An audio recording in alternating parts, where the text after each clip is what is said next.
হঠাৎ আপনাকে এক ডাক্তার রিপোর্ট দিয়ে বলল আপনি মাত্র 30 দিন বাঁচবেন, আপনার ক্যান্সার হয়েছে, এখন আপনি শেষ স্টেজে আছেন।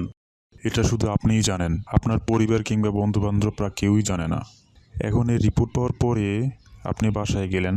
প্রতিদিনের মতো আজকেও আপনার বাবা আপনার সাথে বকাঝকা শুরু করলো। তোকে দিয়ে কিচ্ছু হবে না, সারাদিন কোথায় থাকিস, তোকে দিয়ে কিচ্ছু হবে না, সারাদিন কোথায় থাকিস, তুই অকাজের ছেলে, ইত্যাদি ইত্যাদি। এই মধ্যবিত্ত বাবা যেমন হয় আর কি। তখন কি প্রতিদিনের মতো আজও আপনি তর্ক করা শুরু করবেন, নাকি প্রাণ ভরে বাবার এই কথাগুলো শেষবারের মতো আরেকবার শুনে নেবেন? হঠাৎ আপনার মা এসে বলল, নে বাবা ভাতটা খেয়ে নে। আপনার মনে হবে এই বুঝি আপনার মায়ের হাতে শেষ খাওয়া, আপনি আর বাঁচবেন না। আপনি পরম তৃপ্তি নিয়ে খাবেন এবং আপনার কাছে মনে হবে এটা আপনার শ্রেষ্ঠ খাবার, যদিও ডাল ভাত হোক না কেন।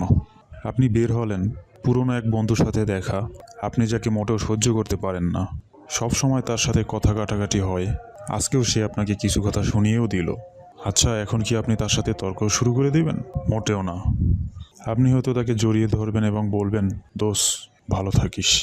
আচ্ছা জানেন, আমরা এখন মৃত্যুর কথা ভাবতেই চাই না, নিজেকে আমরা পালিয়ে বেড়াতে চাই। কিন্তু যদি আপনি ভাবেন যে আজই আপনার শেষ দিন, তাহলে দেখবেন সব কিছুই আপনার কাছে ভালো লাগছে। তাই ইগো ছেড়ে দিন, ইনশাল্লাহ আপনার মন ভালো হয়ে যাবে।